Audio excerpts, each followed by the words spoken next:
Os nossos convidados de hoje são o Christian Arapiun, ele que é um jovem indígena do povo Arapiun, comunicador popular, estudante de cinema e audiovisual na Universidade Federal do Pará, criador e apresentador do podcast Aldeia Urbana.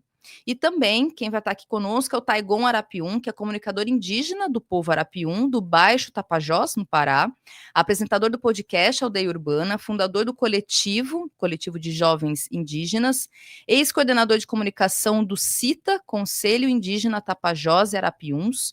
Atualmente, ele cursa cinema na UFPA, e aí utiliza, inclusive, isso como uma forma de narrar as realidades e ancestralidades indígenas através da imagem e da palavra.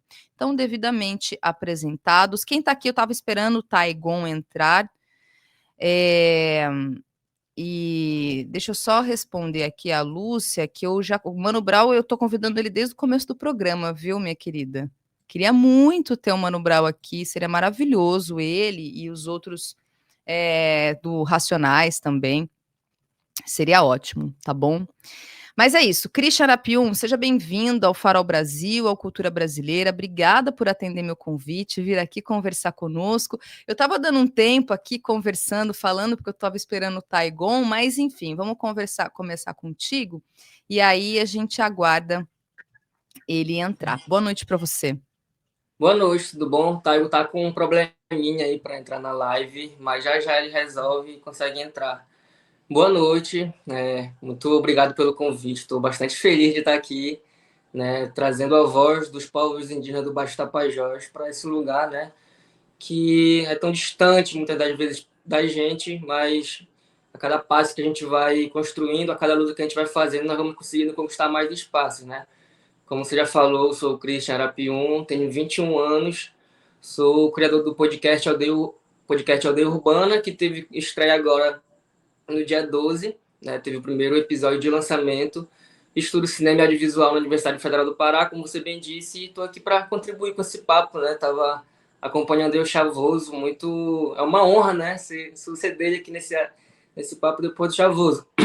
Tive a oportunidade de conversar com ele lá em Brasília, acho que ele não lembra muito de mim, só dei um oi para ele assim, e aí a gente conversou, trocou um papinho rápido, mas foi isso. Então, muito obrigado, viu? Legal, muito bom. E, Christian, eu queria começar justamente por isso, por vocês terem essa iniciativa do Aldeia Urbana, e eu gostaria muito de te ouvir. Como é que foi essa iniciativa? Qual que é a proposta? O que, que é o Aldeia Urbana? A partir desse primeiro episódio, inclusive eu estava acompanhando, né, no último dia 12, está lá no canal do YouTube, já vou colocar aqui para divulgar, mas conta um pouco sobre esse projeto de vocês. Então, eu trabalho com a comunicação indígena, né? Faz alguns anos já. Eu sou bem novo, mas trabalho com a comunicação indígena desde lá dos 17 anos. Levando em conta que eu cresci no movimento indígena e chegou um certo ponto do contexto histórico aqui da nossa região que a gente precisou de pessoas para levar as nossas lutas e as nossas pautas e denúncias para um âmbito maior, né? No âmbito das redes sociais. Foi ali em 2018, 2019 que a gente se organizou e criou um coletivo de comunicação do CITA. O CITA é o Conselho Indígena Tapajós e Arapiuns, que é uma organização que representa sociopoliticamente os 14 povos aqui do Baixo Tapajós, aqui no município de Santarém, de Belterra e Aveiro. Então, desde aí começou esse trabalho com comunicação no Instagram, no Facebook, né, fazendo algumas atividades dentro dos territórios, levando algumas oficinas de audiovisual, tentando arrecadar recursos para levar equipamento para os territórios, para os novos comunicadores. E vim nessa constante, entrei na faculdade recentemente, né, finalizei o primeiro semestre agora, e na atual conjuntura, né, vendo todo o caos político que a gente vive, a gente não, como jovem, como quem não consegue ficar parado diante de injustiças, a gente tenta lutar de algumas formas, né? A gente já faz isso há bastante tempo no Instagram, com trabalhos no Instagram denunciando. E aí, no começo desse ano, em janeiro, houve uma situação aqui no Pará, que o governador assinar a Lei 10.820, né? Que tinha um desmonte ali muito grande para derrubar a educação do Pará, a educação indígena, quilombola, ribeirinha. Então, tirou diversos pontos ali que são fundamentais para os professores manter um trabalho bom dentro das aldeias, dentro dos territórios. A gente passou, então, 31 dias dentro da sede da SEDUC, da Secretaria de Educação do Pará. Povos indígenas, quilombolas, ribeirinhos, professores, alunos. Passamos 31 dias ali no ato revolucionário até que essa lei fosse derrubada, né? Então, depois de um mês lutando lá em Belém, lá na capital, nós conseguimos derrubar. E esse, como a gente fala agora, né? Esse foi um ato que furou a bolha. Então, a gente começou a ter muita visibilidade depois, né? Os nossos perfis pessoais cresceram, pessoas vieram atrás de buscar saber o que que significava isso, o que era tudo isso. Inclusive, o Chavoso fez um vídeo, né, apoiando a gente e tá lá no Instagram. E aí, de um tempo para cá, a gente foi pensando como é que a gente faz agora. A gente está no ano de COP, a gente mora em Belém, né? Eu e o Taigo, a gente mora em Belém, mora na periferia de Belém. O que a gente vai fazer? Como é que a gente vai dar continuidade a essa comunicação? E foi aí que surgiu uma ideia minha, que eu já tinha bastante tempo, de criar um podcast. E aí, porque já é uma coisa que eu gosto, né? Eu gosto de acompanhar, acompanho bastante. E aí, como eu e Taigon somos do mesmo território, somos do mesmo povo, temos quase a mesma idade, temos um pensamento político muito parecido, somos da mesma luta, né? Da mesma etnorregião. Estamos estudando juntos em Belém, o mesmo curso, então bora, a gente tem muita vivência parecida. Então, pô, bora criar um local que a gente vai conseguir trazer lideranças das aldeias, lideranças das periferias para bater um papo, né? A gente sabe que a COP30 não é um lugar que é para ouvir a gente, né? E a grande mídia não dá espaço para a gente. Um exemplo, durante a ocupação na SEDUC em janeiro, foram 31 dias da gente lutando contra a grande mídia, né? Contra toda a TV, o jornal que é cooptado, que é comprado pelo governo do Pará. Então foram 31 dias ali de jovens comunicadores, né, da minha idade e mais novos também, lutando contra a grande mídia do Helder Barbalho, que é o governador aqui do estado do Pará, que estava fazendo esse ataque em forma de lei à nossa educação, nossa soberania dentro dos nossos territórios. Então, há uns 3 meses atrás veio a ideia, a gente colocou no papel, conseguiu pessoas para ajudar a gente a organizar e corremos atrás, né, de ajuda, de pessoas para ajudar a gente, de recurso financeiro e conseguimos lançar aí o nosso primeiro episódio, né? Nós levamos lá a Luana Kumaruara, que é professora dentro da UFOPA, da Universidade Federal do Oeste do Pará.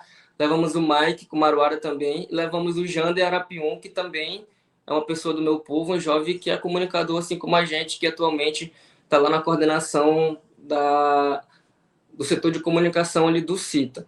Então é um trabalho que a gente espera mais apoio, né? Porque é um trabalho meu e dele, assim, que não tem tanto recurso envolvido, né? Que a gente aqui na Amazônia, principalmente, a questão logística é muito difícil. Então a gente vive nessa ida, né? Aldeia, cidade, capital, a Belém, periferia. E aqui as passagens de aviões são muito caras, as passagens de ônibus são muito caras. Para vir de barco para Santarém são 3 dias de barco. Então, para a gente sair de Santarém para a aldeia são horas e horas e horas. Então, a questão logística aqui às vezes nos impede de fazer um projeto muito maior, que é o que a gente quer, né? Então, o Aldeia Urbana vem disso, né? De trazer voz para quem historicamente não é ouvido, dar voz a quem historicamente foi calado. E eu acho que a gente começou com o pé direito, né? Abordou temas ali muito fundamentais para a Muito nossa bom. atual conjuntura.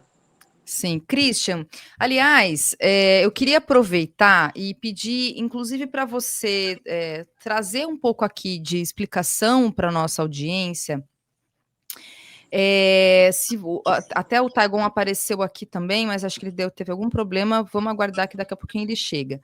Mas para você trazer um pouco do histórico e do contexto do povo Arapiuns e também sobre o Baixo Tapajós, né? Trazer um pouco do contexto desse Uhum. lugar, desse território, do povo Arapiuns, exatamente, para as pessoas poderem localizar, inclusive, né? Porque é uma região, ali o Baixo Tapajós, que são muitas etnias ali, né? Que estão presentes. O Uhum. Arapiuns, ele está localizado em que lugar exatamente? Qual que é a história ali que está presente dentro desse contexto? Beleza. No Brasil existe um movimento indígena, né? No Brasil nós somos 305 povos atualmente E no Brasil são faladas mais de 270 línguas indígenas diferentes, né? Na escola a gente não... Ali pelos anos 80, 90, o movimento indígena aqui no Baixo Tapajós não era consolidado porque havia uma recusa, havia um certo medo, é, partindo de um contexto histórico de violência, de silenciamento de territórios e de aldeias. E aí, o movimento não existia aqui no Baixo Tapajós, que é aqui no Pará. Nós temos o Pará, temos a capital Belém, a segunda maior cidade é Santarém, e é aqui, né? Para quem não conhece, o ponto mais famoso daqui é Alter do Chão, por exemplo.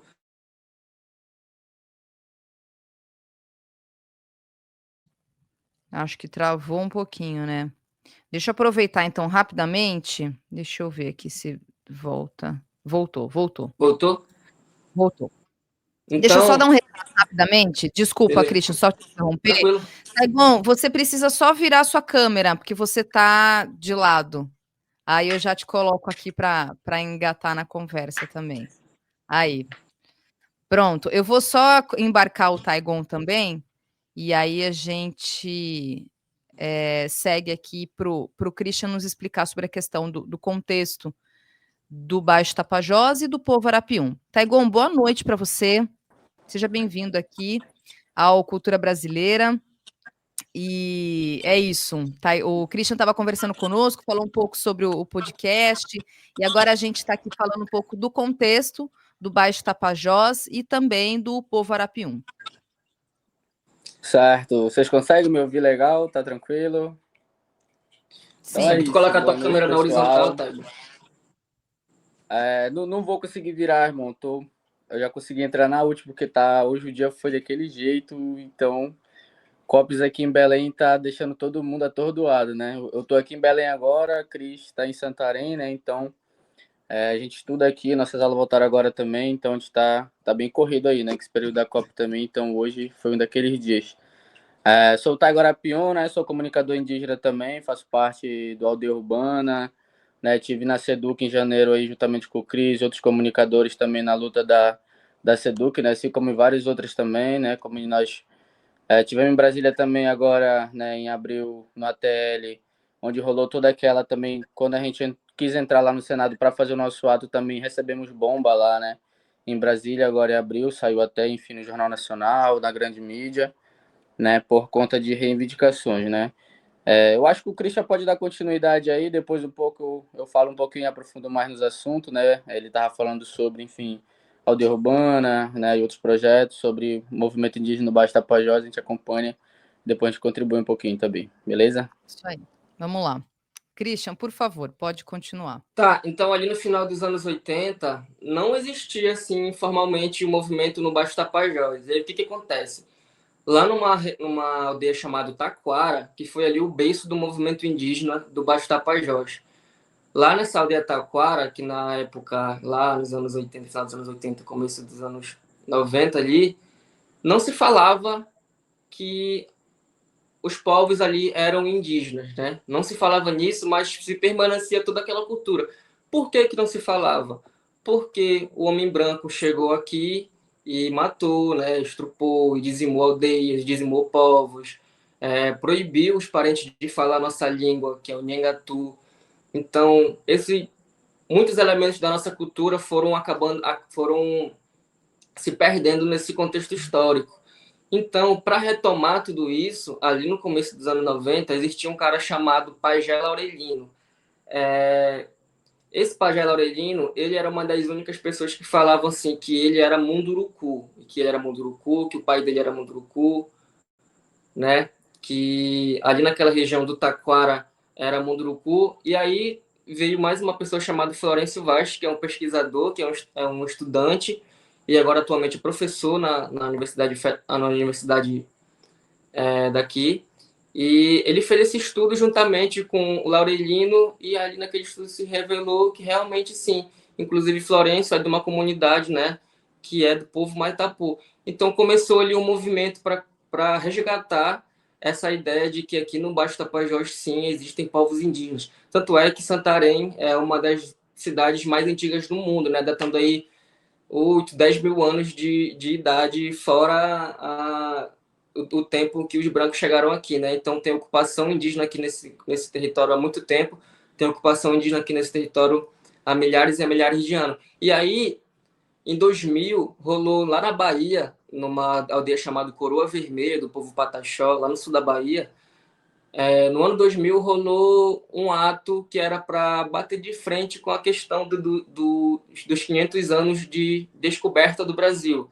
Lá na Bahia, os povos indígenas se reuniram e falaram: não, são 500 anos de invasão. Então, algumas lideranças que estavam nascendo aqui em teor de liderança, né, aqui na região, juntaram 18 pessoas, 18 lideranças de povos diferentes, né?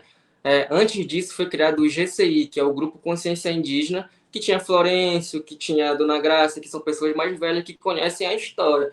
Então a gente fala, a gente é indígena porque a gente conhece a nossa história. Então, a partir daí, esse grupo se juntou e foi lá para a Bahia e viu como é que funcionava todo o contexto de organização indígena, né?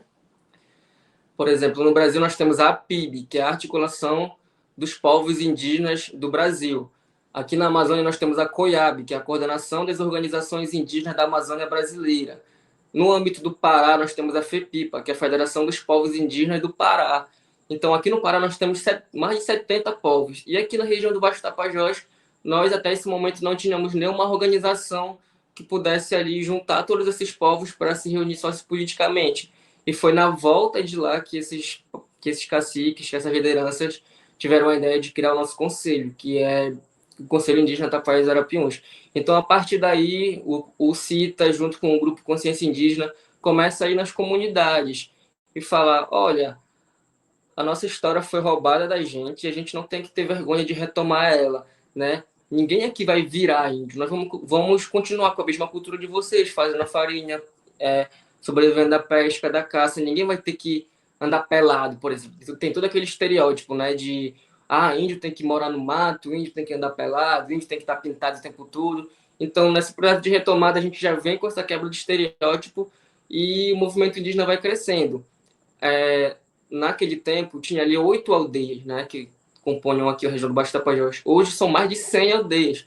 Então, não dá para falar só de um povo em específico, como, por exemplo, o povo Arapiuns, porque a luta aqui ela foi somada de 14 povos, né? Tendo aí o povo Arapiuns, Apiacá, Arara Vermelha, Borari, Munduruku Cara Preta, Jaraqui, Kumaruara, Maitapu, Munduruku, Tapajó, Tapuia, Tupaiú, Tupinambá e Sateré-Maué. Então é uma gama de povos, uma diversidade de povos que vivem ali muitas das vezes num território amplo, mas que, por exemplo, não fica um povo ali sozinho. Aqui é o povo Arapiuns, aqui é o povo Tapajó, aqui é o povo Kumaruara. Esses povos são meio que espalhados assim, são misturados. Então acaba que a realidade e as culturas acabam se batendo, tanto a língua, né, que prevalece aqui é o Nhangatu.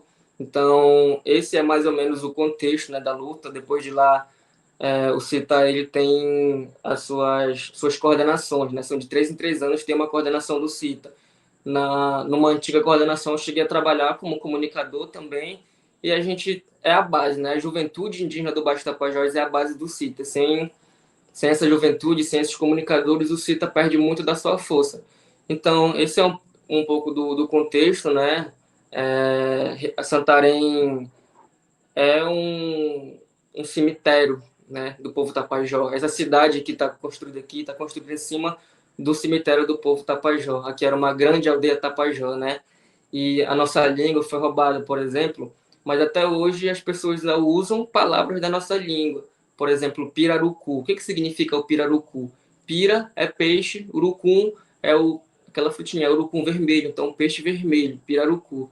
Então tem uma série de coisas aí que é da nossa cultura, que foi roubado da gente, que foi tirado da gente, e que hoje a gente tem esse retorno de, muitas vezes, preconceituoso, de dizer que o indígena não pode ter um celular, não pode ter uma roupa boa, não pode ter um sapato bom. E aí, como é que é isso, né? Pô, os caras chegaram aqui, tiraram tudo da gente, mataram nossas famílias, mataram nossos ancestrais, e é um momento que a gente está se reerguendo, está fazendo essa retomada toda, ainda querem moldar o jeito que a gente tem que fazer nossas próprias lutas, né?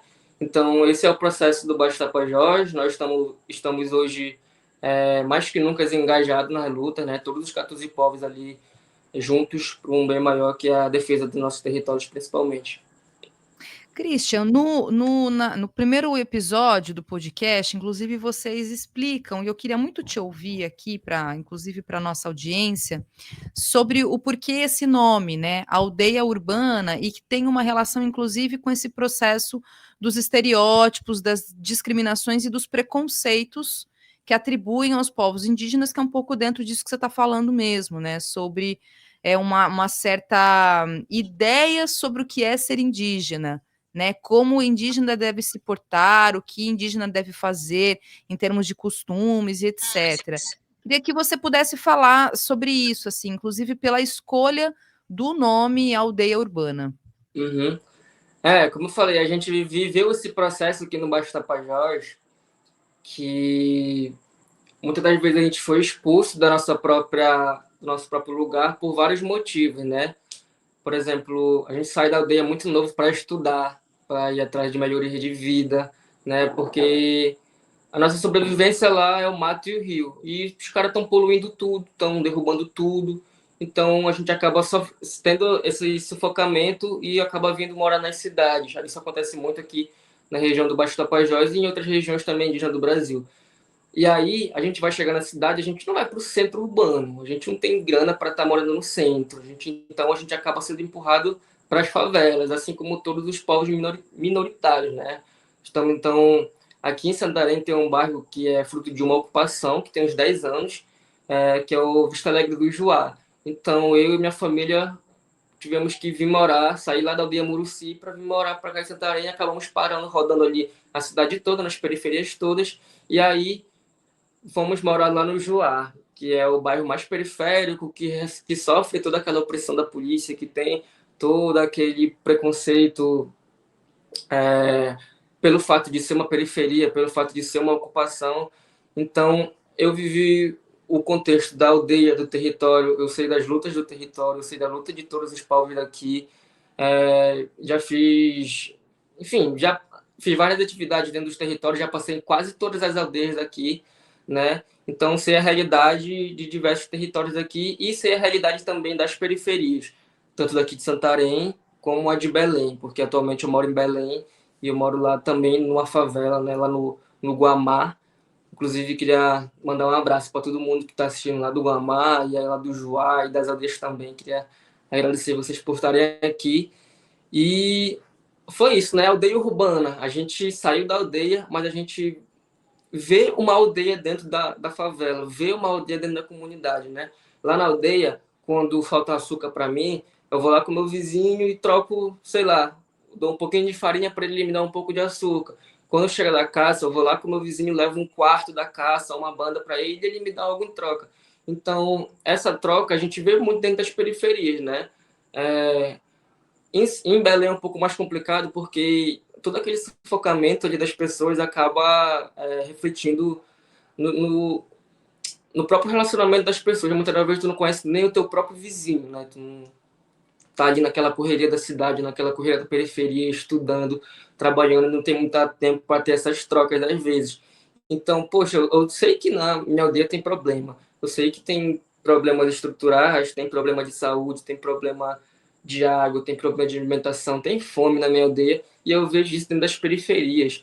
E eu andando nas periferias, eu olhando uma criança, por exemplo, lá do Guamá, eu fico pensando, essa criança aqui nunca vai ter oportunidade de dar um mergulho no rio que passa lá na minha aldeia.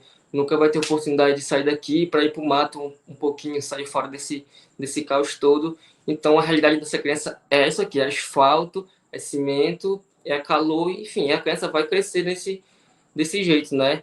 Então, muitas das vezes isso acaba sendo um resultado negativo para a sociedade.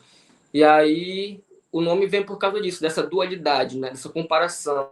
A gente tem pessoas que têm o poder da fala para falar perante a aldeia e perante as periferias. Então, o nome vem por causa disso.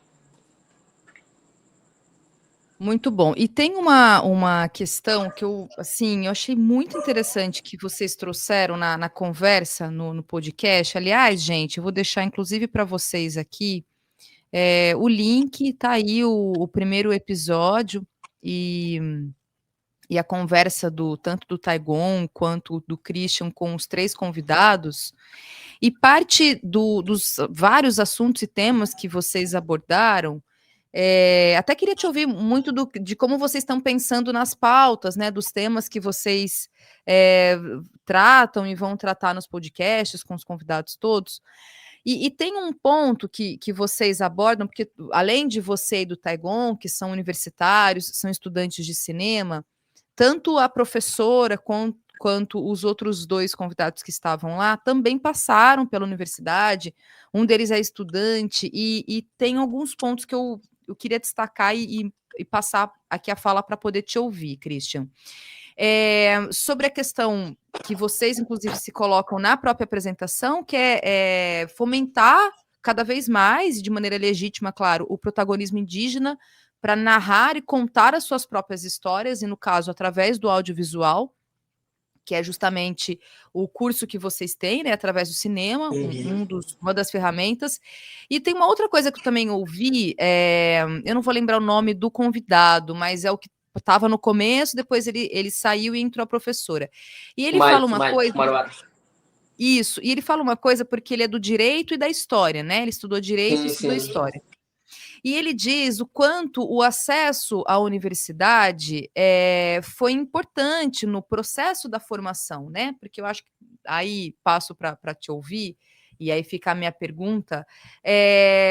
Como é que vocês pensam essa organização, digamos, teórica, a partir das vivências, né? Então, assim, tem a ciência, que é o conhecimento, né? A ciência, que é da vivência, que é da experiência, vocês enquanto indígenas e nesse contexto e esse processo político e de luta, mas também tem esse processo que, para mim, pelo menos ficou numa interpretação da fala desse convidado, do quanto estar na universidade ajudou justamente na construção e na organização desses processos todos, né, como um complemento num processo completo aí de consciência, de organização. E eu queria muito te ouvir nesse sentido, Christian. Me parece, inclusive, que e cada vez mais tem os indígenas que estão acessando as universidades, que estão se formando, que estão se profissionalizando, se tornando pesquisadores, e te ouvir nesse sentido, né? O quanto vocês avaliam a importância disso, da presença de indígenas nas universidades, se tornando pesquisadores, se profissionalizando, e o quanto isso enriquece, né? Cada vez mais aí para o posicionamento e atuação de vocês. Massa. Então, a universidade é mais um exemplo dos lugares que não foram feitos para indígenas estarem, né? Para indígenas ingressarem. Não foi feito pensando na nossa educação. A gente aprende na escola a nossa própria história, né? Eu estudando na escola pública, a gente aprende que o Brasil foi descoberto, né? No movimento indígena, que é a nossa maior escola, a gente aprende que o Brasil foi invadido, que a gente é resultado de um massacre, a gente é resultado de uma miscigenação, de estupro, né, de muito sangue. Aqui em Santarém tem uma praia, aqui rolou a cabanagem, nós estamos numa região aqui que rolou parte da cabanagem, e tem uma praia aqui que ela é vermelha de sangue até hoje, né? Então, muitos lugares não foram feitos para a gente. E quando a gente vai para a escola, quando a gente começa ali no ensino básico, a gente já sente isso, porque a gente sai da aldeia e vem estudar na cidade. Agora, o ensino básico está melhorando, né, dentro dos territórios. Então, nós temos já políticas voltadas para isso e a gente luta muito por isso.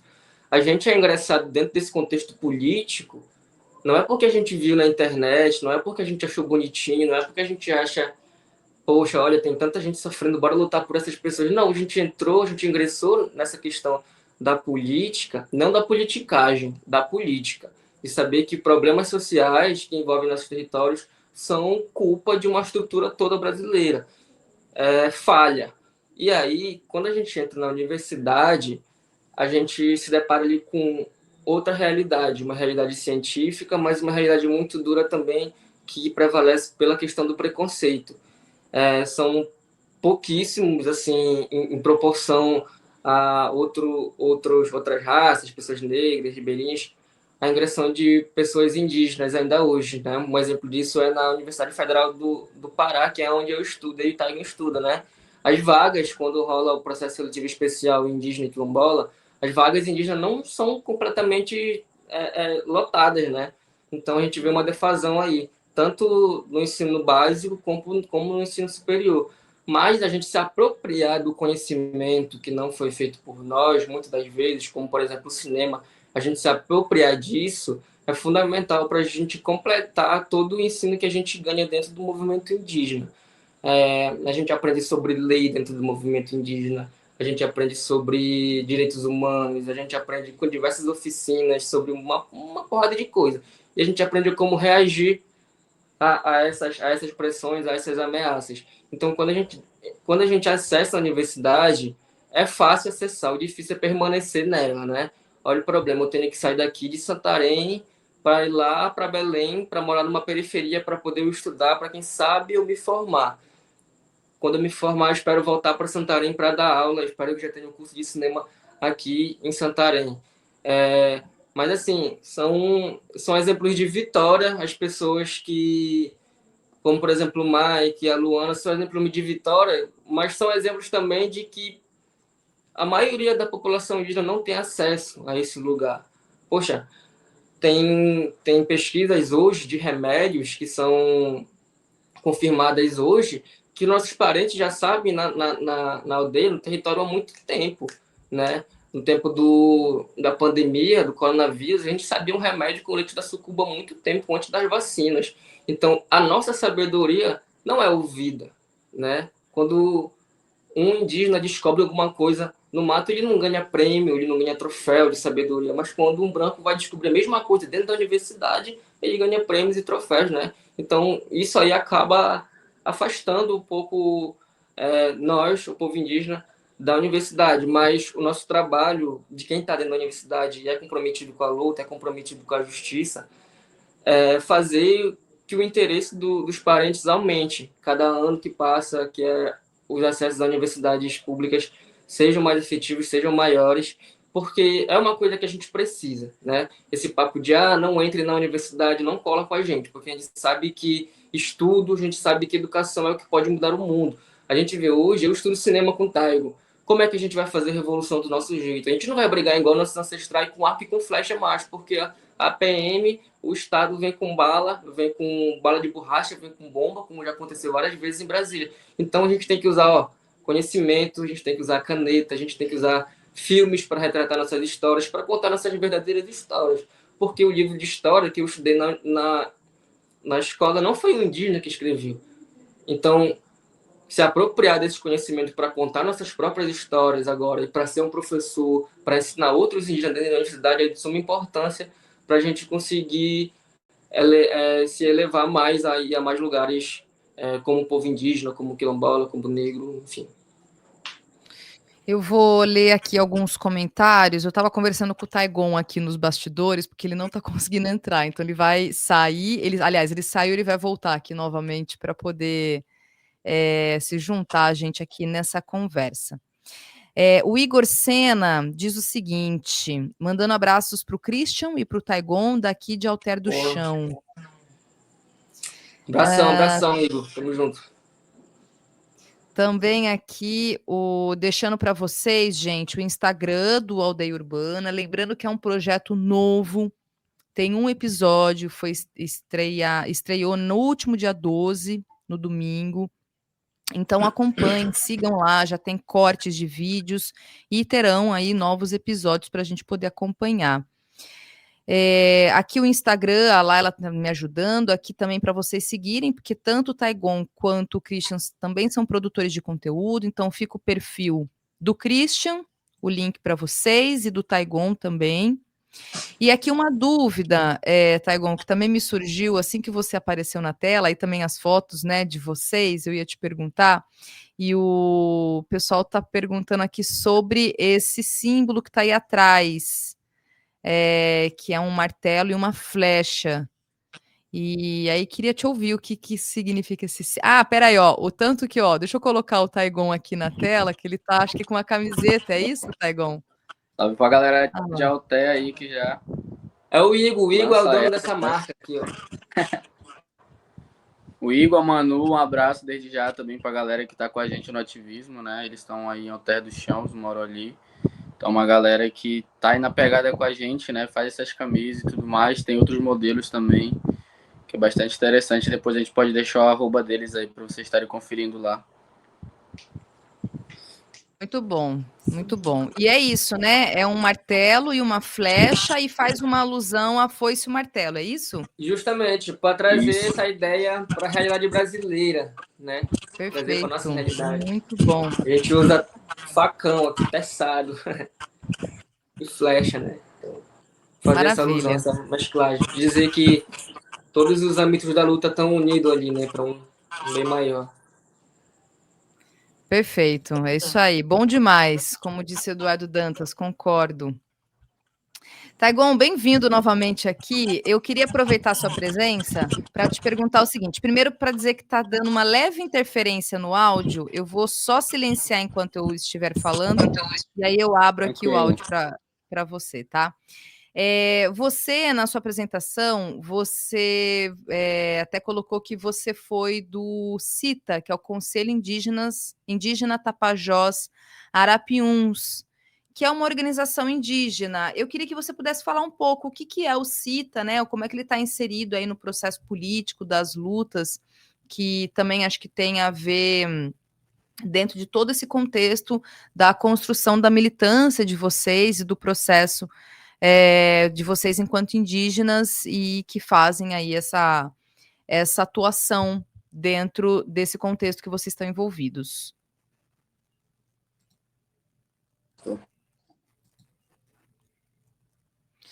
Ou não? Travou novamente. Travou. Consegue me Travou ouvir? mesmo, Pegon. A gente está Tinha sem a sua travado. imagem. E o áudio Eita. tá bem ruim. Ele saiu. Voltou. Tá bom? Vê se consegue falar. Vamos ver se a gente consegue te ouvir. Tá me ouvindo? Estamos. Ah, tranquilo. Falar um pouco do conselho para vocês. O conselho é uma grande escola para a gente, né? O conselho que foi criado ali depois da volta dos parentes ali da Bahia. Falar do conselho é muito complexo, né? Porque são 14 povos ali, mais de 120 aldeias, né? E mais de 20 mil indígenas, né? A nossa etnorregião, que é a maior etnorregião do estado do Pará, né?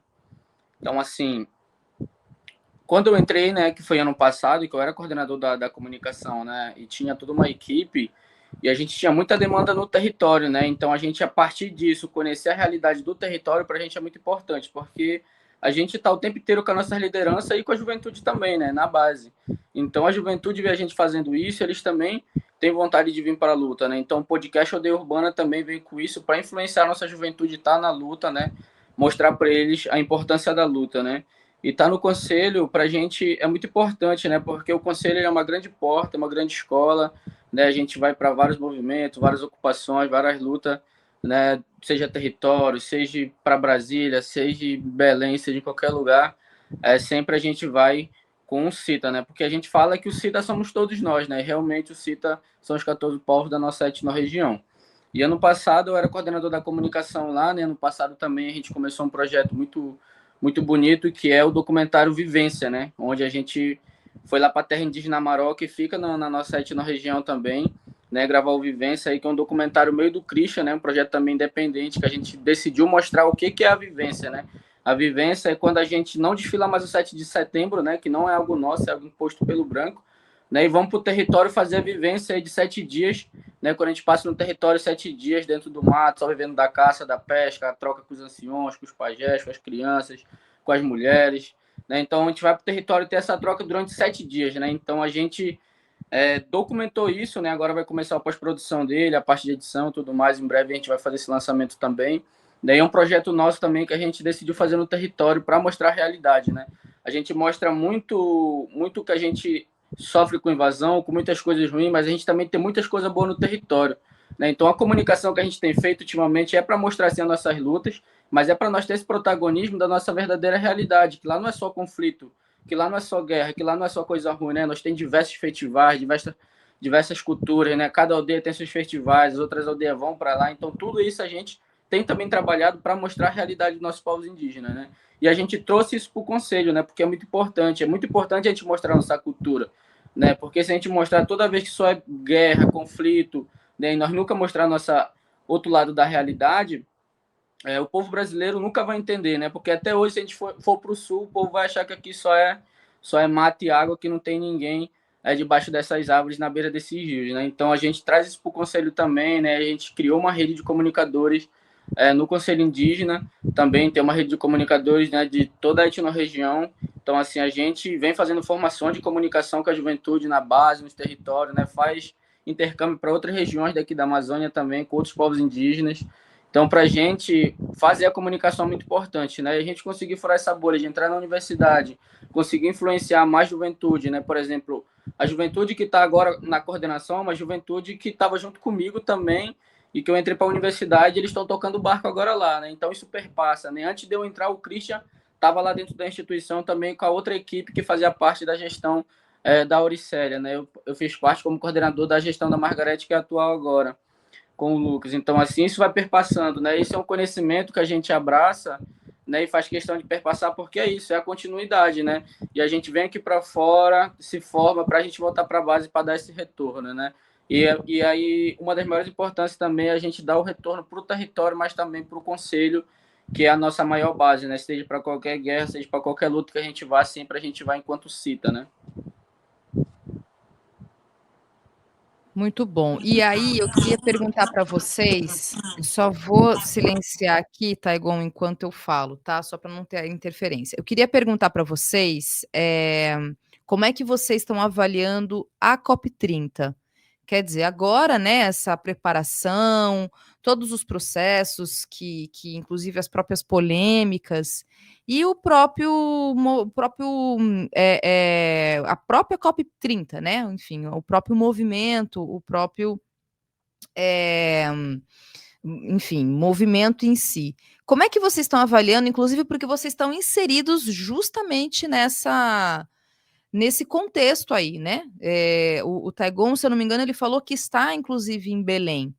Então, como é que está, inclusive, a própria atmosfera, né? Como é que estão aí os preparativos nesses últimos dias que antecedem a COP30? E eu queria muito ouvi-los sobre essa questão.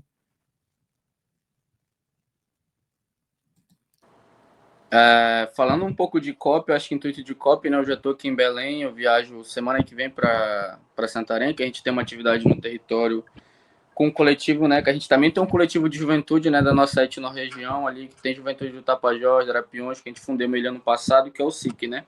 É o coletivo indígena Quirimbaitá, que na língua significa fortes, né? Então, assim, a gente, então, de todo jeito, a gente está juntando a nossa juventude para a gente realmente fazer uma revolução, fazer algo maior, né?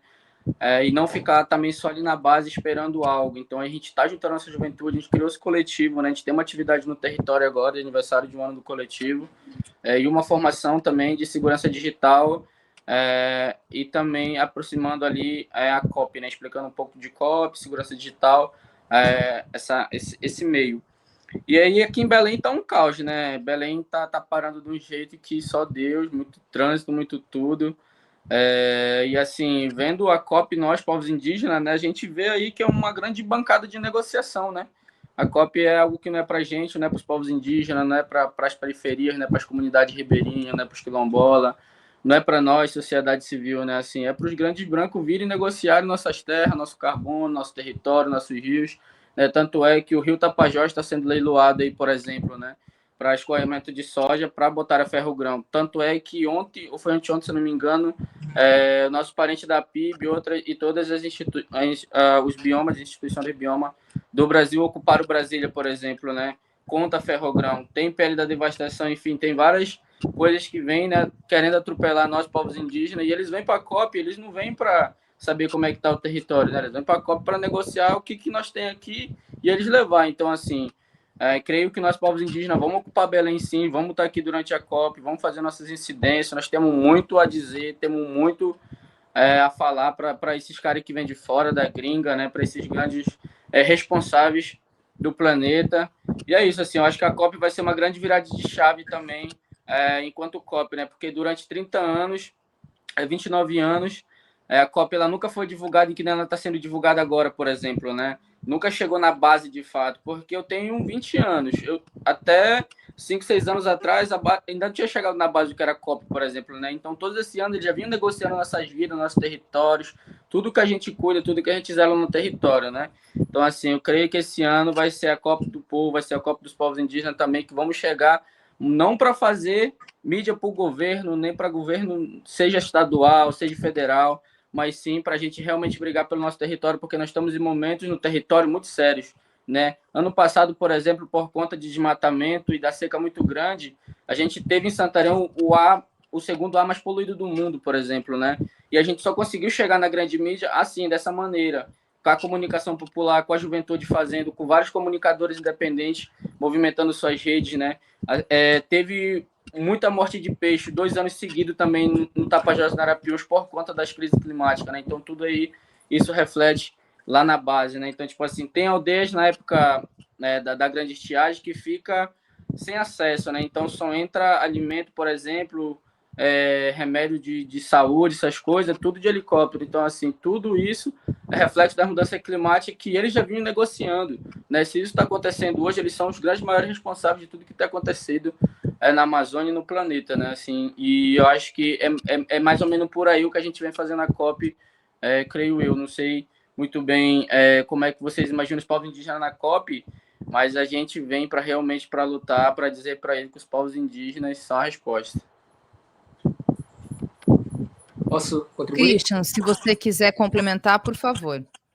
Então, assim, é claro que é válido toda essa mobilização para, durante a COP, os movimentos sociais estarem lá e fazer um barulho, né, para a gente tentar ser ouvido.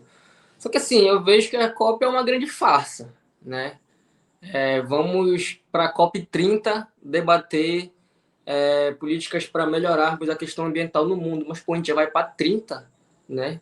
30 encontros e até agora nada de aparecer uma única esperança de algo que possa realmente ajudar o planeta, possa realmente ajudar os povos originários que cuidam desse planeta, né? Então, assim, a COP não vem para ouvir a gente, o nosso acesso ali vai ser extremamente limitado. Então, o movimento indígena em janeiro já mostrou o caminho, né? Já mostrou que os povos unidos, nossos movimentos sociais, o MST, o movimento indígena, o movimento quilombola, o movimento negro, o movimento LGBT, toda essa galera que é oprimida por quem vai estar conversando lá dentro, na COP, deve estar ali para fazer um barulho, né? Porque a gente sabe que quando o povo está na rua, quando o povo se mexe para fazer alguma coisa, a galera lá de cima treme da base, porque a base somos nós, né? Sem o povo, sem a classe trabalhadora, sem nós, os barões lá não vivem, né? Não tem quem trabalhe para eles. Então, a COP está aí mais uma vez, né? E é muito triste isso, porque tem gente tão empolgada para a COP, nas periferias, em Belém, vai perguntar o que é a COP para a pessoa.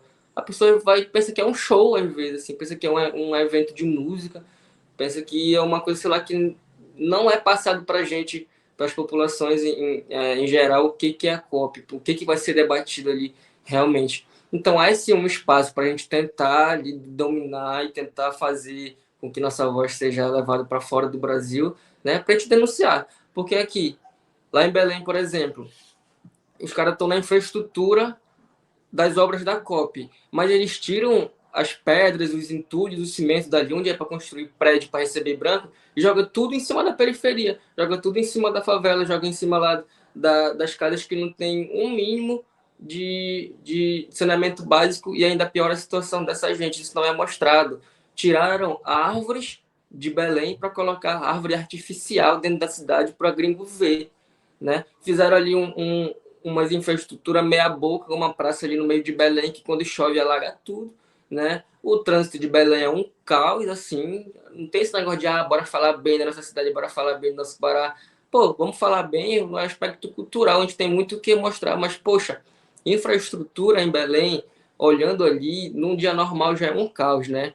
Então, quero ver como é que o nosso governador Helder vai sustentar essa farsa aí de dizer que o Pará é um estado harmonioso, que tem relações com seus povos, igual ele mostra no Instagram, igual ele fala na televisão, que a gente sabe que não é verdade. Projetos que chegam nos territórios, projetos que chegam nas aldeias, não tem o acesso à consulta prévia livre e informada. Então, vai chegando muita demanda, vai chegando enfim, muitos trabalhos de grande ordem, vai chegando soja, vai tudo mais, e madeireiras sem consultar os povos. Então, a COP vai ser um debate sem consultar aquele alvo das pessoas que vão ser o alvo dos debates, né? Vão falar da gente, mais uma vez, sem ouvir a gente, né? Não vão perguntar para a gente o que a gente quer, não vão perguntar o que seria ideal para o nosso território. Vão, como bem o Taigo disse, vão negociar, né, a nossa terra, vão negociar a nossa floresta, nossos rios, como já está sendo negociado, né? O presidente Lula aí assinou o decreto 12.600 atualmente, que vai privatizar o Rio Tapajós, né? E outros rios também. Então, isso é um retrocesso, assim, a COP, para a grande maioria, é uma ilusão, né? Não vai, talvez não mude tanta coisa, a não ser que o movimento social e o povo, né, acenda essa chama aí de mostrar que não, que se não for a gente, se não for o povo unido, vocês não têm essa autonomia toda que vocês vão debater aí. Christian, aliás, tem um aspecto que você lembrou sobre a questão cultural, né? Recentemente teve esse evento, esse grande show, que foi criado uma estrutura muito bonita, inclusive, na minha opinião, mas uma grande estrutura, aquele palco que é uma Lotus, e aí foi até a Mariah Carey e alguns artistas, inclusive, mas eu vi, né, na esteira, inclusive, né, desse show, da divulgação e etc., algumas críticas em relação à falta de valorização real dos artistas locais, né? Dos artistas e da cultura ali da região do Pará, da Amazônia. Quer dizer, veio uma cantora dos Estados Unidos, enfim, que se apresentou e etc., que me parece ali que tem uma questão de ter um vínculo, de alguma forma, uma identificação, não sei, com a questão ambiental, mas aí tem esse contraponto, né? Ah, não, foi uma Vitória Régia, né, gente? Eu falei Lotus, é uma Vitória Régia, na verdade, ou era uma Lotus mesmo? Agora eu fiquei na dúvida. Eu acho que era uma Lotus mesmo. Eu acho que era Lotus. Acho que era Lotus. Acho que era. Mas aí eu queria muito ouvir vocês. Vou até colocar o Taigon aqui novamente na tela. Como é que vocês estão vendo isso? Assim, porque realmente achei assim, uma coisa meio nonsense, me parece, né? Embora seja uma questão para divulgar também o encontro e Sim, tal, bicho, mas assim, eu vejo como uma grande palhaçada, um grande tapa na cara da sociedade. 30 milhões de reais foram gastos para montar aquela estrutura, para divulgar o cenário amazônico, né? Para mostrar o mato ali atrás, para mostrar o rio durante o show dessa cantora aí, que a galera daqui não sabe nem falar o nome, nem eu nem sei falar o nome dela. A gente nunca nem ouviu falar. Então, pô, montaram uma estrutura ali no meio do Rio Guamá, para ter como paisagem ali. Anoiteceu, a mulher não cantou, choveu, ficou por baixo de chuva e foi uma grande palhaçada, não deu repercussão nenhuma, não vi nenhuma grande notícia internacional falando desse show. Então, assim, foram 30 milhões jogados para cima, assim, tacado fogo neles, que poderiam estar sendo investidos na educação, que poderia estar sendo investido ali na manutenção das periferias que estão sofrendo com essa agressão, né, nesse contexto das grandes obras, né, ali da COP. Então, assim, esse show, como a galera fala aqui, foi para gringo ver, né? Para inglês ver, não foi para gente.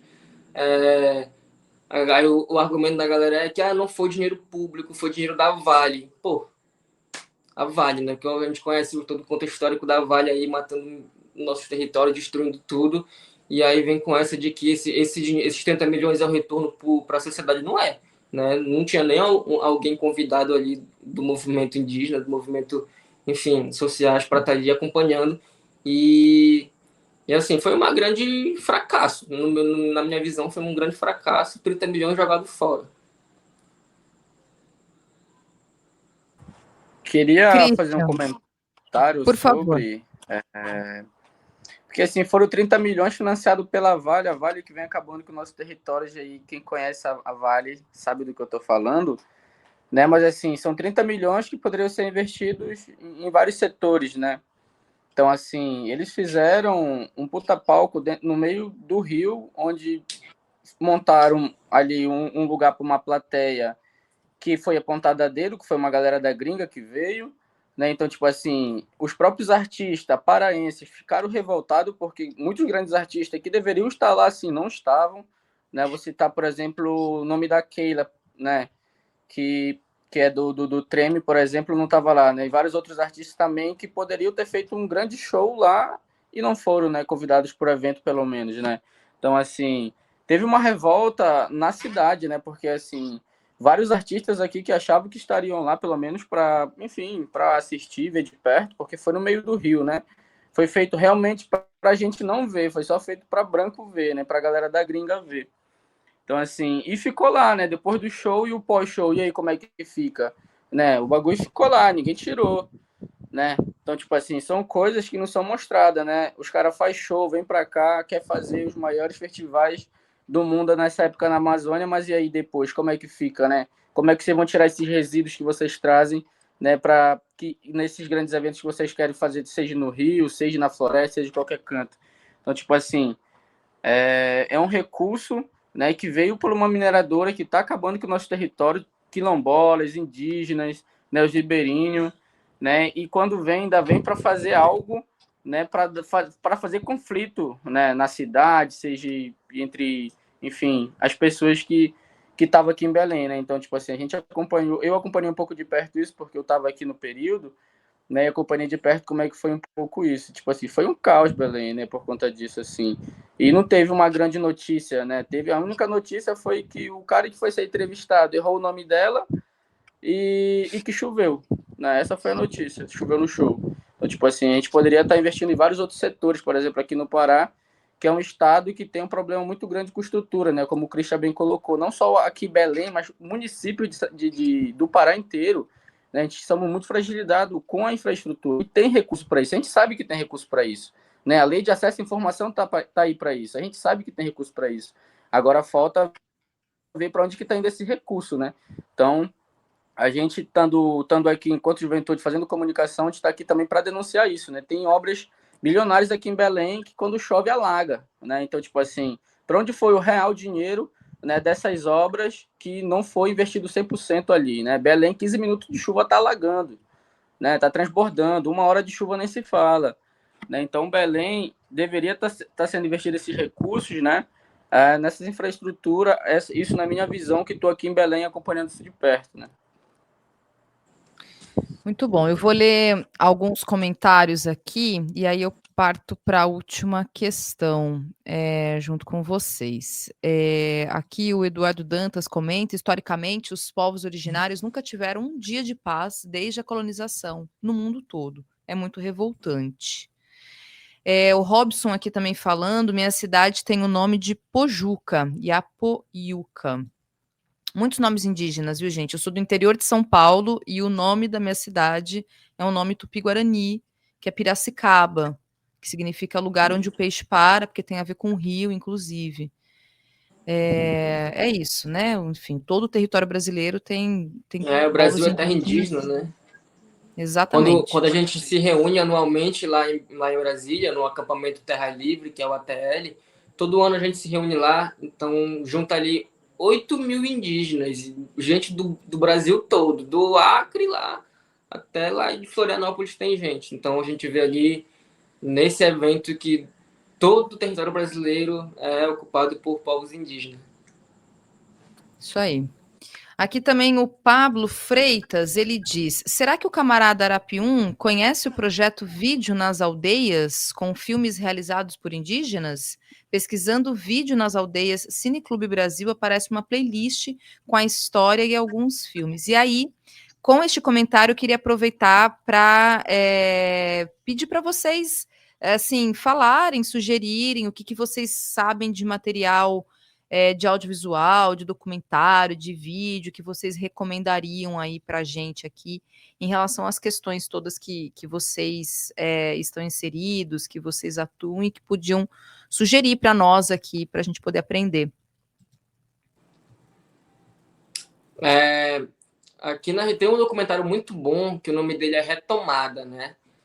Ele está disponível lá no Canal Brasil, na televisão, e aí ele conta a história, esse contexto todo que eu contei aqui do Baixo Tapajós. Então é interessante buscar esse documentário Retomada, do diretor Ricardo Martens. Tem um filme chamado A Carta, né, que é um cacique aqui do nosso território, da terra indígena Maró, o cacique Dadá, que ele entrega uma carta para o Papa Francisco, né? O Taigo pode falar melhor desse filme, mas temos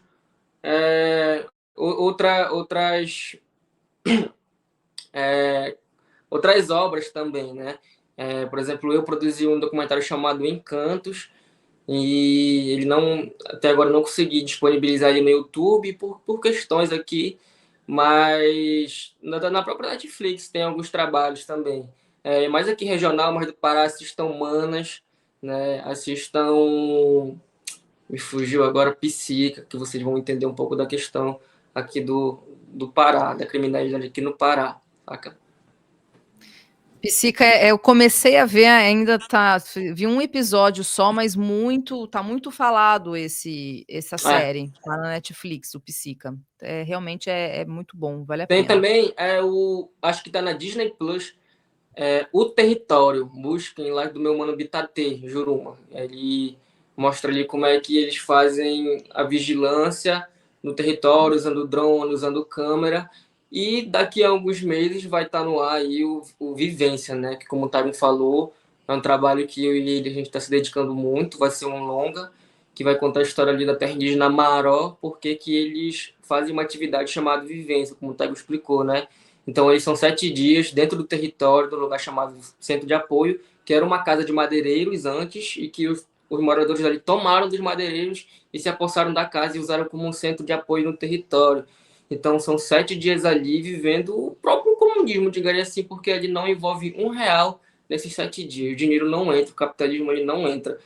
Mas todo mundo, ninguém passa fome, né? Quando tem alguém doente, as curandeiras vão lá e usam a medicina tradicional, o conhecimento tradicional para fazer a cura, né? Então, ali tem atividades escolares com as crianças, com os professores. Então, a gente vai mostrar tudo isso nesse documentário Vivência. Muito bom. Taigon, acho que não sei se ele consegue falar, Taigon, que ele está com a questão da imagem, da câmera, né? Uhum. Não sei. Taigon, se quiser liberar o seu áudio, a gente coloca aqui. Tranquilo, vocês conseguem ouvir? Conseguimos. Sim. Tranquilo. A gente tem várias obras aí, né? A gente tem a Carta Laudato Si, né? Que foi uma liderança nossa, que é uma das nossas referências, assim, pelo menos para mim, enquanto pessoa, também uma liderança que a gente, enfim, se espelha muito, que é o Dadá, né? Cacique aí que já foi torturado pelo menos 1 ou 2 vezes por madeireiros no território por conta de conflito, né? Com madeireira. E eles fizeram um filme com o finado Papa, né? Finado Papa Francisco, né? A Carta Laudato Si, a encíclica, né? A carta aí que o Papa escreveu para o mundo, que é sobre crise climática, né? E ele chama os representantes do mundo, né? E um dos representantes dos povos indígenas foi o Dadá, né? Inclusive ele estava para lá agora recente, encontrando com outro Papa para dar continuidade nesse projeto, né? Que eles criaram. E a gente também tem o Caminhos do Maró, né? Que eu também gravei, um curta-metragem que a gente gravou, eu, meu mano Patrese, Borari, o El de Borari também, que são da região Terra do Chão. A gente gravou a Terra Indígena Maró também, né? Que é contando um pouco sobre a educação, o quanto a educação é fragilizada, né? Nesse documentário a gente não quer apontar culpados ou algo do tipo, né? A gente quer mostrar a realidade, ver se a gente conseguir recurso para pelo menos arrumar uma lancha, por exemplo, para a galera conseguir ir para a escola da melhor forma, de uma maneira mais segura, por exemplo, né?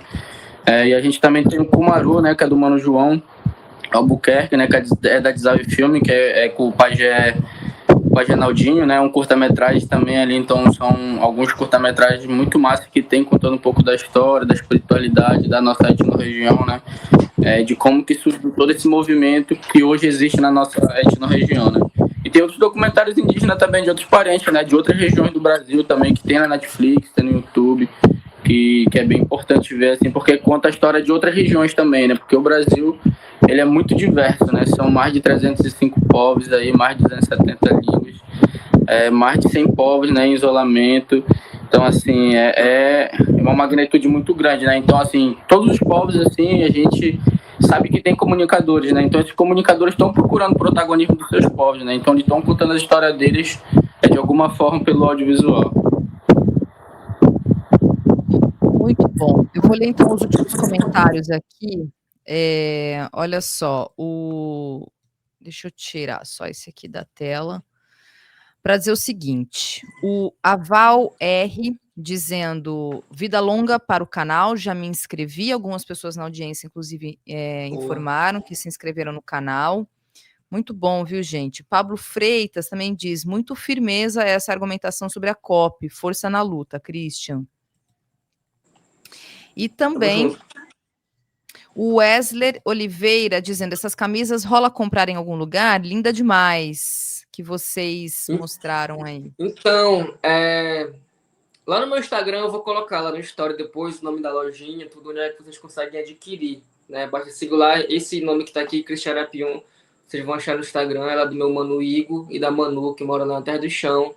E eles produziram essa camisa aqui, a que o Taigon tá usando especialmente para nós, mas tem outros modelos parecidos com elas também. Então, né, a gente, graças a Tupã, a gente tem pessoas que ajudam a gente também, como por exemplo essa marca aqui, ó, né, a Aracê, que fortaleceu a gente também com essas camisas para apresentar o podcast. Muito bom, linda. E aí, gente, ó, nós colocamos os links, tá, das páginas tanto do YouTube, do canal do YouTube, né, do Aldeia Urbana. O link também tá aí no chat de vocês do Aldeia Urbana, o perfil no Instagram. E lá tem o perfil tanto do Christian como do Taigon, para vocês acompanharem e seguirem eles, acompanharem esse projeto que está começando. Um projeto que eu desejo muito, muito sucesso mesmo, que vocês, inclusive, voltem aqui ao Cultura Brasileira para a gente tratar dos temas abordados, que eu também vou acompanhando, e aí a gente pode tratar das questões todas, inclusive no processo da própria COP, né, tudo que vai ser desenrolado ali dentro do contexto, a gente pode tratar, e tratar de outras questões também. Ficaram aqui algumas coisas que eu queria conversar com vocês, que abrangem outros temas, enfim, então a gente tem aqui o nosso tempo, e o que significa que eu vou chamá-los novamente, convidá-los para voltarem aqui. Com certeza, e a gente voltar a trocar uma ideia. Muito obrigada mesmo, Christian, Taigon, vida longa ao Aldeia Urbana. Tamo junto, viu, Cacatoa? Até a próxima. Até a próxima. Até a próxima, obrigada. galera. Valeu, gente. Boa noite para vocês.